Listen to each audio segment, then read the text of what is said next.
Our final speaker of the day is Bob Murphy. Robert Murphy is an economist with the Institute for Energy Research, specializing in climate change. His research focuses on the proper discount rate to be used in cost-benefit analysis and the implications of the structural uncertainty for policy solutions. He's also an adjunct scholar of the Mises Institute, where he teaches at Mises Academy, the online sort of the way of the future, and you can check out his classes there. He runs the blog Free Advice. He's the author of many books, including The Politically Incorrect Guide to Capitalism, The Study Guide to Man, Economy, and State with Power and Market, Human Action Study Guide, The Politically Incorrect Guide to the Great Depression and the New Deal, and his latest book, The Lessons for the Young Economist. His talk is entitled Canada and Energy Freedom. So let's welcome Bob Murphy.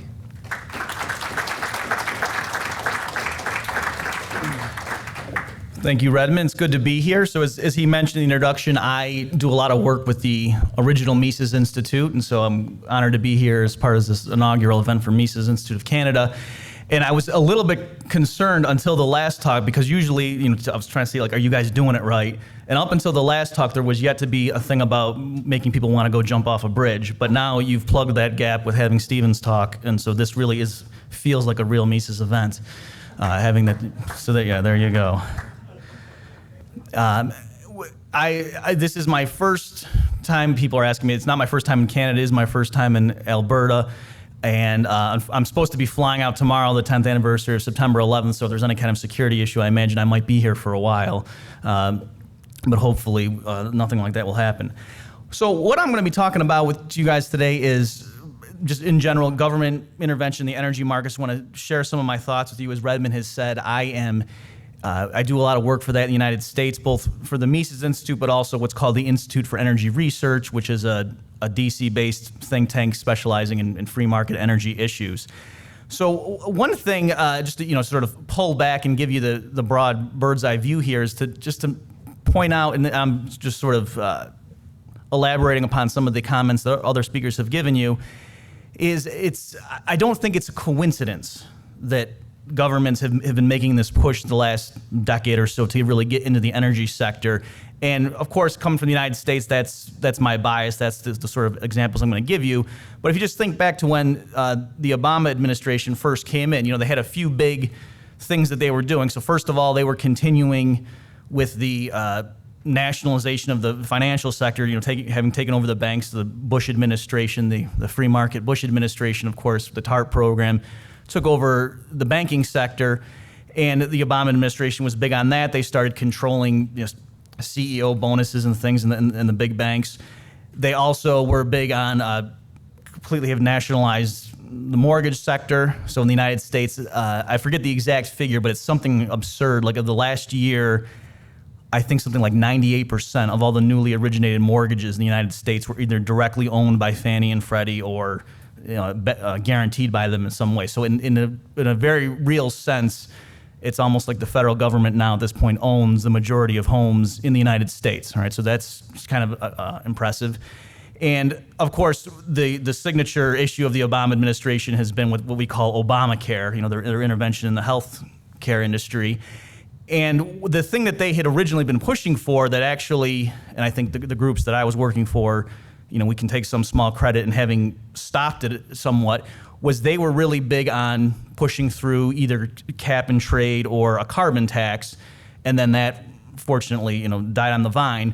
But if you just think back, the sectors they were going after, that the financial sector, real estate, homes, healthcare, and energy, again, if you were trying to just run people's lives and gain a lot of raw power, those are the things you'd be going after. Okay, so it just makes you a little bit suspicious that is this really a bunch of disinterested academics sitting around saying, how can we best help society, or is it people who really are in this to gain power, and these are the levers that they wanted to seize control over?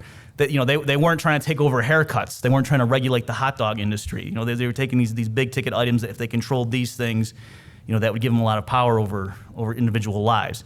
So along that front, I think Jeff Tucker had a really good observation.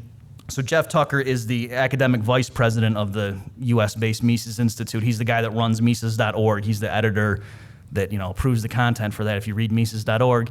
And when I told him a few years ago that I was going into this area and I was going to be specializing in the economics of climate change, obviously coming from a libertarian Austrian perspective, he was really excited about that because he said, yeah, it's funny because the climate change, or I think he probably called it global warming because this was a few years ago. He said, yeah, global warming is the left's war on terror.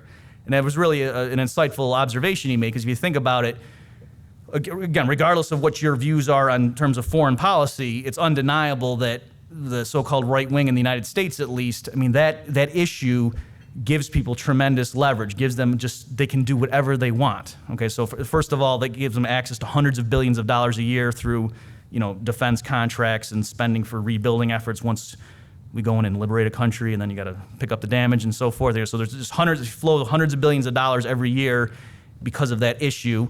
They can monitor any kind of financial transactions, right? All sorts of controls now on how much currency you can take in and out of the country if you make a big deposit. Even if you have a whole life insurance policy and you're depositing a bunch of cash there, they're supposed to notify the government because of the Patriot Act. And so the justification for all that stuff is, well, you could be funneling money to terrorists, right? So they can do any sort of snooping in terms of your emails and so forth under the guise of the war on terror. And you could just take over, like I say, any aspect of your life that they want to, really. If you're just renting a U-Haul or something to move your stuff, theoretically, that could fall under the purview of it because you might be filling it with fertilizer and be building a bomb, right? So they could do just about anything they want. And so that, in terms of people worried about the growth of big government, that's this issue with the war on terror. Again, regardless of whether after 9/11, whatever you thought the proper military response would be, clearly this issue now gives people who are proponents of big government coming from a right-wing conservative viewpoint, gives them a blank check. Because the other good thing too is the war on terror is that can never be over. It does, even though Osama bin Laden's gone, Saddam Hussein's gone, it doesn't matter. There's always going to be that war on terror. It will never be over. And so now that just gives them a blank check. So that's what Jeff Tucker was saying with this issue of climate change, where it used to be global warming, climate change, and now, as another speaker mentioned, they've changed it yet again. Now it's clean energy, and that's, I would endorse that too. That observation that they have changed that rhetoric, presumably because the public got sick of the issue of climate change. It's the same thing, right? It's the flow, at least in the United States, of potentially hundreds of billions of dollars a year, especially if they did push through cap and trade or a carbon tax. Just giving that much power. The issue with cap and trade, of course, they can bestow favors on the people that they give those emission credits to, right? So that with the carbon tax, they just get the revenue outright, so that's good from their point of view. But even with the cap and trade, they're auctioning off these things. They get that direct revenue, but they also had all kinds of provisions to hand those things out to special, utilities and other kind of companies and so forth. So again, just giving them access to hundreds of billions at least in terms of financial wherewithal every year, but beyond that, they can do whatever they want. They can regulate tailpipe emissions, tell you what the mileage in your car should be. They can come in and tell you, what kind of insulation you can have on your house, what kind of windows you should install.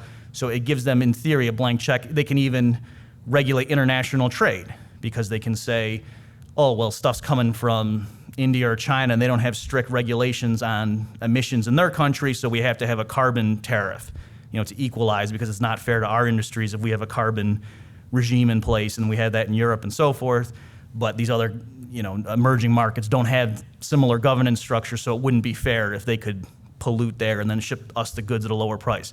So we have to have a harmonizing carbon tax. So the point is just, it gives them this issue of climate change, gives them a blank check to do whatever they want. So if you're concerned in general about staving off inroads from big government into people's lives and maintaining personal liberty and autonomy, that's why climate change, or the environment, with green movement, whatever you want to call it, that's why it's such a crucial battleground.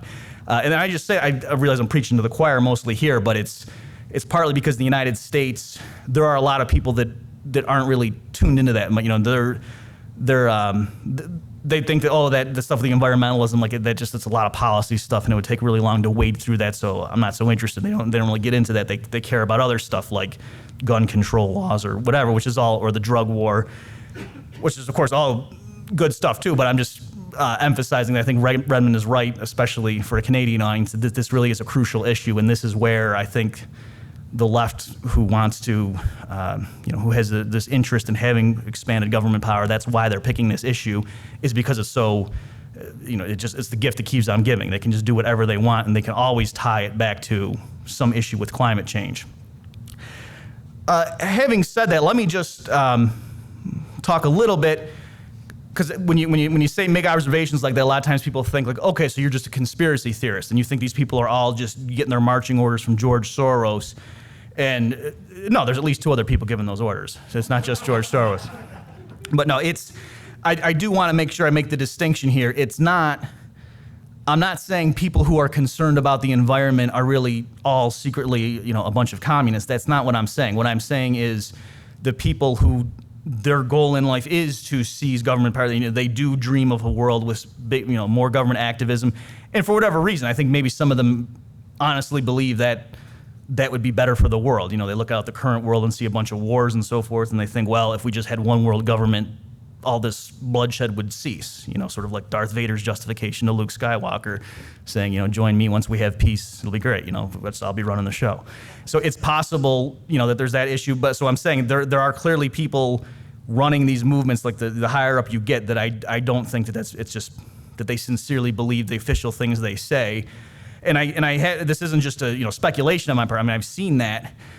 Just to give you some examples. So for one thing is, suppose you really did, like your primary thing, you really thought we have maybe 3 or 4 years at the outset to really curb carbon dioxide emissions, or else millions of people are going to die. Okay, and I'm not exaggerating. That's like, if you guys are familiar with Joe Rahm, does that name mean anything to you guys? I was hoping you'd say no. Okay, well, anyway, this guy Joe Rahm, he's one of the leading alarmists out there, and he has science credentials and so forth. So it's, he has a name, he has got a big blog, and he, if you read some of his stuff, his projections about what we need to do or else, I mean, they're incredibly dire. It's not like we better get this under control for the next few decades. I mean, we need to do something now, or a lot of people are going to die.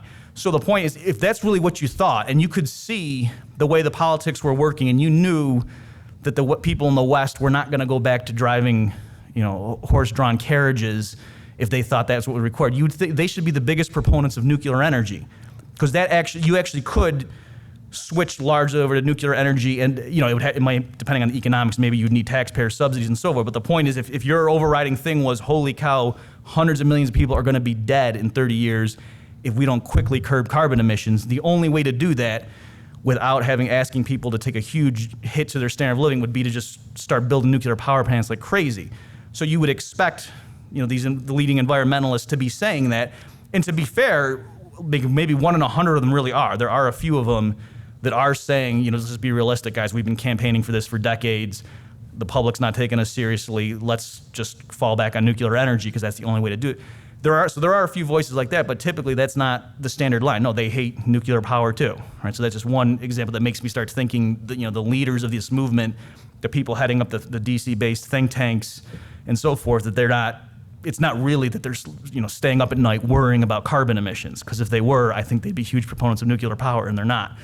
Another issue is in the U.S., I don't know if you guys have this here, one of the avenues they're taking is they want to have what's called renewable portfolio standards. So right now it's various states are implementing it, but there's initiatives underway for the federal government to do a uniform set of standards.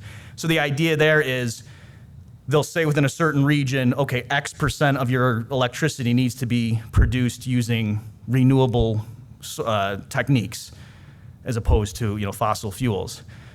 So you say, okay, well then surely if areas that rely right now on hydropower, they should be fine. They should get flying colors in that, right? Because if what would be renewable power except water that goes off comes through the cycle and so forth, rains and goes over the cliff and turns the turbines. I mean, that's the epitome of something that's renewable, but they don't count that.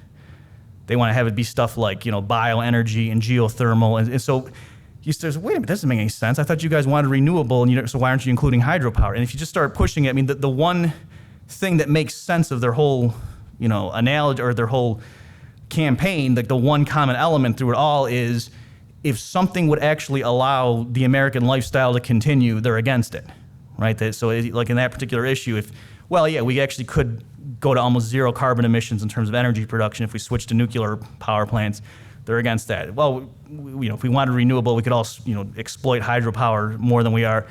They're against that. They don't want to count that. So I think it's because of examples like that as to why I'm very pessimistic, and I don't take, again, the leaders of this movement, the people running the think tanks and so forth, at their word when they say, this is all just about the environment. That I don't get the sense. I think there's a more deep-seated issue that they don't like capitalism. They think there are too many people. They don't like the culture of excessive consumption that they associate with the West, and so that's why, if technically, or to give you another example, if you guys are familiar with the Freakonomics economist, you guys know what I'm talking about.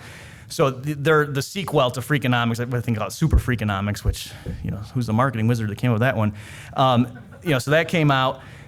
And that was one of the issues, is they were talking about what's called geoengineering, right? They were saying how, maybe we don't have to spend trillions of dollars in terms of forfeited output by cranking down on carbon emissions right now. Maybe all we need to do is just fund some of these ways of sucking CO2 directly out of the atmosphere, or other, sequestration, or other ways of doing it, instead of just brute force trying to limit emissions right now and totally scale back our standard of living.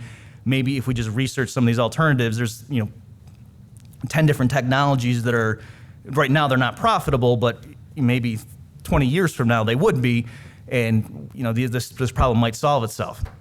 So the response to that was just amazing. The demonization of those guys, and people just biting their heads off. So it wasn't just, well, that's a good solution, thing, and that would be fantastic if that were true, guys, but we think actually you're being a bit naive because it did. That wasn't the response, which you think it would be. If there are people up at night worrying that, oh my gosh, hundreds of millions of people are going to die, we can't get the Republicans to go along with our proposal, and then these guys come along and say, wait a minute, there might be a technological quick fix. Maybe we can solve this problem of climate change 2 decades out, just using advanced technology and sucking CO2 right out of the atmosphere, or whatever the thing is, or putting up, mirrors in space to bounce back some of the sunlight so that not as much radiation's coming. There's various things that scientists have proposed that if this really does become a problem 30 years from now, we're going to be rich enough and have enough technology, we can solve it then. There's no reason to impose trillions of dollars of forfeited output right now. You would think these people would be elated to hear that, like, oh, phew, hundreds of millions of people aren't going to die because there's this possibility, and that they would just, want to throw research into that and say, well, let's see if this will work. And then if it doesn't work, okay, back to our original proposal of cutting back carbon emissions. But again, that's what I'm saying, that wasn't the reaction. The reaction was to just demonize these people, to call them deniers, to say they must have been funded by big oil. And so that's what I mean, these experiences I've seen, which does make me cynical. So again, I'm not, I think my mom probably would call herself an environmentalist. And so, certainly I know my mom's not sitting up at night trying to take over the world, that she just basically wanted to run my life. But she won't watch this, that's fine. She's not checking out Mises.Canada. So, that's where I'm coming from. So it's not the rank and file. And again, I think there's a lot of people too, people alluded to free market environmentalism, and some people think that's an oxymoron, but of course it isn't. That actually, if you really did care about the environment, you understood economics and how free markets work, you would know that, well, no, if your primary concern is to maintain nature and to avoid pollution and so forth, you should be for expanding private property rights and the rule of law as opposed to arbitrary government. Let me make another couple points, and then Redmond wanted me to talk about something more specific, and I'll move on to that. So one other issue is, let me also guard against the misconception that Ayn Rand one time had this essay talking about big businesses being a persecuted minority. And what she, in case you're not familiar with her argument, she was saying that, talking about the United States primarily, that the culture and the literature and so forth, like, it has no mercy for the big business person. That the big business person is always depicted as this greedy guy, and no mercy for him, and he's just pure unadulterated evil. And she wanted those guys to start standing up for themselves. And no, you are the vanguards of freedom and liberty, and you're the producers that we should elevate and hold up as heroes. And in the abstract, that's true, but I think Rand's viewpoint, and I used to think along these lines too until I got older and wiser and saw the way actually things work. What happens is, it's not that big government just goes out and just bulldozes all of industry and knocks out all the big corporations. That what happens in practice, and I'm sure most of you know this already, is that people in certain industries who maybe would not be on top if it were just a free-for-all, openly competitive market, they will go to the government and lobby for certain regulations that help them, or that hurt them, but they hurt their competitors more. And so then they end up getting market share, and so they're okay with that. So you see this in countless examples. Things like after the Enron accounting scandal in the United States, there were a bunch of accounting scandals in the early 2000s. So they pushed through a lot of regulations in terms of accounting that just it made it harder for big corporations to do their books. Like they had to have just a whole new set of accountants look at things and run all sorts of different checks. And some of these big corporations were for that stuff. And at first that seemed like a paradox. And they were, of course, making it look like they were good corporate citizens. They were just advertising and telling people, yeah, it's because we want to make sure these books are solid and we don't want any of these scandals. But it also was the case that if you're a major corporation, you have whole wings of accountants at your disposal that are already working for you. And so if you're competing with a company that has maybe 1/10 of your labor force, and there's like a fixed amount of paperwork that needs to be done because of some new regulation, it was Sarbanes-Oxley, if you guys know what that is, then you're going to benefit disproportionately, right? So it's still hurting you, but it's easier for you to absorb having accountants do another 1,000 hours worth of work to comply with these new regulations than it is for your competitor who's a mid-sized company. So there's that sort of issue. Another one is that's more pertinent to the energy sector. So when an Institute for Energy Research, that's the free market DC think tank that I work for, when we first started and we were all against this we were against this regular interventions in the carbon market and so forth, all the fossil fuel companies were with us. Okay, they were all either directly contributing or they were sympathetic and we're like, hey, you guys are doing a great job and everything, and they were for it. But then at some point there were certain large natural gas companies that flipped. And then all of a sudden they would start running ads about clean burning natural gas that's good for the environment, because I think they did the calculations and they realized, if cap and trade or a carbon tax went through, that would kill the coal companies. So the utilities that right now produce electricity using coal, they couldn't do that anymore. They couldn't, the margins would be destroyed if they had to pay money to the government in proportion to the carbon content, whereas natural gas has a much lower, carbon content, and so they would probably switch to us, because it wouldn't be that Americans would just stop using electricity, or they would just use electricity that was totally derived from, biomass sources like that. That would take too long to get that infrastructure. That's the margins there just wouldn't work. They would have to come to natural gas. All right, so I think that's what the calculation was. So that's what I mean. Examples like that. So I'm just saying that it's true. You have to be careful, even though some people have this misconception that all business is cowering under the threat of big government. Actually, a lot of times the way the specific legislation goes forward is that there's major corporations that benefit from each particular thing. And so it's true, maybe in a perfect world they would say, yeah, we wish we had complete laissez-faire, but they're going to be realistic. And I've talked to some of these people and they'll say, they say, they'll use phrases like, oh, the train's already left the station on climate change or on a carbon tax, so that meaning there's going to be a carbon tax. We just want to make sure we write the legislation, or cap and trade's coming, so we want to make sure we get exemptions written into the law so that we don't get killed. That's the kind of attitude they have. Or a popular phrase they'll say is, we want to be at the table, we don't want to be on the menu. Right? That's a phrase they'll use to talk about. They want to make sure they're crafting this legislation that they admit is bad in the abstract. So, I'm just warning you as you go forward. I mean, that's the thing you got to watch out for, that you don't want to come off as having this blanket defense of big business and make it sound like they're always the hapless victims of big government, because often in practice that's not how it works. All right, let me talk a little bit. See how I'm doing on time here. Okay, I'll just spend a few more minutes and turn over your questions. Redmond wanted me to talk a bit about this issue of a resource curse. So if you're not familiar with that, I mean, he had a quote on the website. I don't know if you saw it. That is from Juan Pablo Perez Alfonso, who's a Venezuelan politician and was involved when they first joined OPEC. And he said, 10 years from now, 20 years from now, you will see oil will bring us ruin. Oil is the devil's excrement. Okay, so that's first of all, I love that phrase. I'm going to try to work that into some of my talks later on about something being the devil's excrement. It's very colorful, but because I always thought it was like a brontosaurus's excrement or something, but it's apparently the devil's excrement. So where this comes from, and this is called ResourceCurso. So economists have worked on this thesis, and what they mean is that, ironically, you would think, without having looked at history and the data and so forth, you would think that other things equal, surely it's good for a country if they have abundant mineral resources. Like, shouldn't that make them richer and have a higher standard of living? And yet what you find is, or at least what the claim is that no, that's actually not borne out by the data. So the seminal work in this field is by Jeffrey Sachs and Andrew Warner. So let me just read you an excerpt from the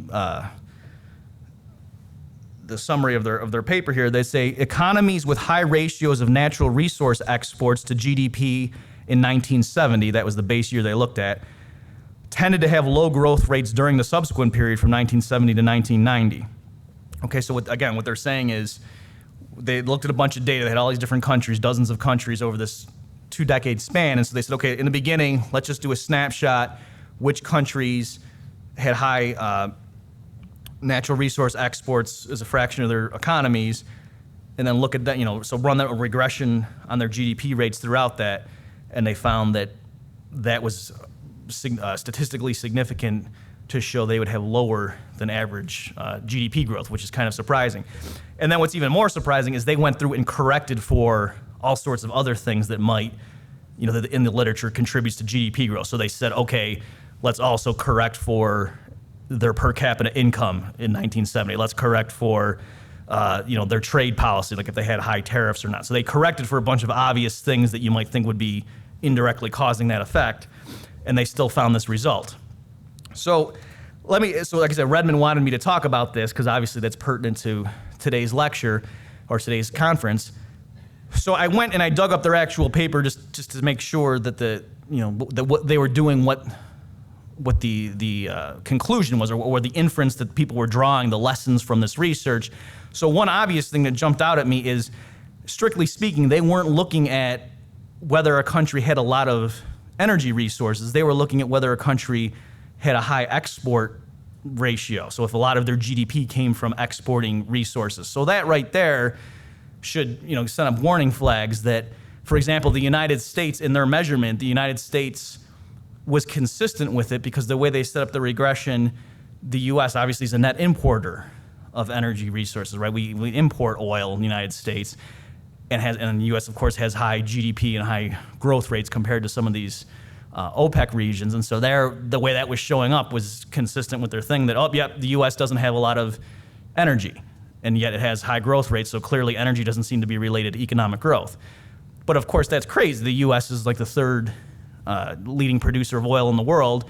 A lot of Americans don't know that. When you tell that to them, they're stunned. They assume that the U.S. is down 50th place or something. But no, the U.S. is behind. What is it? Russia and Saudi Arabia? Is that? And it's up there. It's just, of course, our economy is so big, we consume so much that's not enough to satisfy the demand. So that's why we have to import more. So if you were correcting for that's one huge thing. And even if you just think about it in general, I would argue that really the issue is to have have high economic growth is economic freedom. Free markets, private property, and so forth. So if that's just to do a thought experiment, so that's distributed random or not uniformly around the globe, that some countries, for whatever historical reasons, have a tradition of strong property rights, free markets, limited government, at least relative to other places, and other places are more autocratic. They have a tradition of strong men who take power and plunder and so forth. So what would the world look like? What would the trade flows and growth rates be in that sort of situation? Well, obviously, other things equal, the countries that had private property rights and so on would have faster economic growth. And then which way would the natural resources flow? Well, it would make sense. The areas that had a lot of mineral resources, but they didn't have free market economies, they wouldn't have a lot of infrastructure, they wouldn't have domestic demand outlets for using those resources. It would be much more efficient in every sense of the word to ship those resources over to the places that had free markets that could process it and produce more stuff using the raw inputs. So the world would look exactly like what these guys are finding in their survey, that you would have the areas where and also too, in those places that were mineral rich, but they were autocratic, they wouldn't have much else going on. So their economies would actually be pretty low. Their GDP wouldn't be that high. So that given fixed amount of resource exporting would be a high fraction of their total GDP. So the world would look like exactly what their regression analysis is finding, but the explanation that wouldn't be, oh yeah, it's if you just walk in your backyard and you see a bunch of oil in the ground, watch out, you're going to be poor. You see what I'm saying? Yeah, no, it's a different thing. It's that I think the true thing going on here is more likely that it's private property and economic freedom go hand in hand with high rates of energy usage, which other things equal mean you're probably going to be a net importer, and high growth rates, and that at places where there's bad private property, there's bad institutional framework. If you also happen to have a bunch of resources there, you're going to see this pattern where you export most of it, and of course, and there's a feedback cycle involved. So I'm not being completely naive, and these economists in this area are aware of these complications where if there is a tyrant in power or some military regime that takes over and there's a bunch of mineral resources, they can stay in power because they just export that to the West, and then corrupt big business government partnerships get set up and they funnel money to them, and so they're allowed to stay in power more easily than if they didn't have anything there to sell to the West. That their people would overthrow them, but they get money and arms and so forth from the West, and that's what keeps them in power. So there is that issue.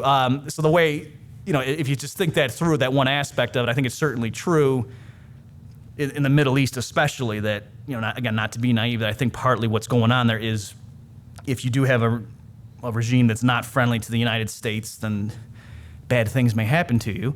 And, so it's, the analogy I was thinking of is like if you're walking down through a bad neighborhood, okay, and your buddy doesn't have anything really valuable on, and you see like a bunch of hooligans coming at you, and you have a really nice, valuable watch, you could see in a sense how you might be worse off. Like there's that sense in which, having, being endowed with resources would be bad in that kind of a scenario. And then if you think through with oil especially, it's not just that they can, because you might say, well, I could just give the guy the watch. So to make the analogy more pertinent as to why maybe if you were in the Middle East, you wouldn't want to have a bunch of oil if you were hostile to the United States, it would be more like you panicked when you saw that gang and they saw you swallow the watch. And they knew the watch was in your stomach. And then you could really think, oh man, I wish I just didn't have that watch on me in the first place with these guys coming up, right? Because they're going to have to extract the watch. So, so you see what I'm saying? Because it's not just something easily that the government can give their oil that to make it work properly. They're going to want to have Western oil companies in there. So if your government's not going to be friendly to the Western oil companies, they might just say, well, we'll get another government. So anyways, you see the analogy. So I do think there's that aspect to it, but in this research, they did try to net out some of that by excluding Middle Eastern oil producing countries just to look at other effects. But anyway, that's the way I would deal in terms of looking at the numbers and the way they ran their regressions and so forth. That was a few of the things that jumped out at me. But more generally, I don't think it's correct to say that a country is doomed to a certain history because of the natural environment. I mean, for example, this paper was talking about how there's outliers, and like, you have countries like Taiwan and Hong Kong that are resource poor, and yet they have high rates of economic growth. But there I would say, well, what do you mean they're resource? No, they have resources. They're in the minds of the entrepreneurs that are in their society. Okay, and so that's one of the things that Julian Simon stressed, talking about the ultimate resource, that we shouldn't look at human beings as just a bunch of bellies walking around that, oh man, we got to feed them. They're a strain on the environment. You should look at them as a bunch of minds with the ability to invent new ways of producing. And so Hong Kong, I would say that's not resource poor, that's resource rich. They take a bunch of raw physical inputs that get imported in there and they process them and then export them to other people. But the resource in Hong Kong is their institutions and the people that make it up. So they're obviously not resource poor unless you're going to use a very materialist conception of what a resource is. And then more generally, people are masters of their own fate. Clearly, if you discover there's a bunch of oil in the ground in your area, that doesn't force you to have a socialist government. It's true, historically, you can see that maybe the socialist government can get by, there's a bigger margin for error because they have those riches sitting in the ground. And so maybe the public isn't going to be as outraged because they can just buy the public off by exporting this stuff and giving them subsidies. But ultimately, that's we shouldn't make excuses. The public is allowing a socialist government there. So I think ultimately the way you would guard yourself against a tyrannical government or just big government in general is you have to educate the population. And really, in a sense, even if it were true, suppose it's true that places with a bunch of natural resources are predisposed to have bigger, more interventionist governments and therefore slower rates of growth. There's nothing you can do with that. It's not like we can say, okay, let's just snap our fingers and get rid of that argument. The resources are there. And so I think instead of being fatalist and saying we're therefore condemned to having a big government, that no, don't just assume that's the case. You can change people's minds, and ultimately people have the government that they believe in. And so that's partly what the mission of the Mises Institute of Canada is. And in closing, I'll turn over your questions. I just want to encourage you guys. I mean, in the United States, Jeff Tucker tells a story. When they first started, they would get letters in the mail from people saying, oh yeah, I read something by Murray Rothbard, or this article, my buddy had it, can you send it to me? And they'd be all excited, and they'd go open the file cabinet and get out some 10-page article that Rothbard wrote on gold dollar or something, and they'd photocopy it and put it in an envelope and put the stamp on and mail it, and they'd say, that's one more person on our side. This is great. We're making a difference. So maybe they would get 10 or 12 articles into people's hands per week that way. Whereas now somebody writes something on Mises.org and it's up there and 10,000 people see it within the next few hours. And let me just say also, not that I've been in the movement all that long, don't let my bald head fool you, I'm not that old.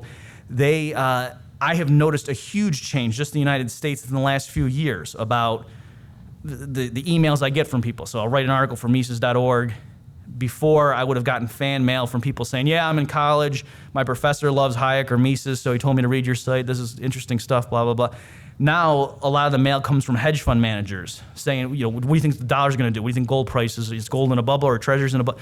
So it's real people who now have been forced to grapple with the Austrian point of view just because they know the Keynesian stuff is falling apart, and they can watch the guys on CNBC and realize they don't know what they're talking about. Or actually now on CNBC, some of the people are actually talking about Ron Paul and things like that. So it's not that Austrian economics now is the mainstream view, but they have to acknowledge it. Whereas 5-10 years ago, you literally wouldn't even hear that. Like the idea of 10 years ago, people openly talking on CNBC about should we go back to a gold standard, there's no way they would have said that. But now because of Ron Paul, they still make fun of it. They still say, no, that'd be crazy, that's stupid. But at least now they're saying we're stupid. Before, they were just ignoring us. So that's progress. So I just encourage you guys, maybe a few years down the road, people will call you stupid too, and that's really what you're working for. Okay, well, let me stop there, and I'll turn over to your guys' questions.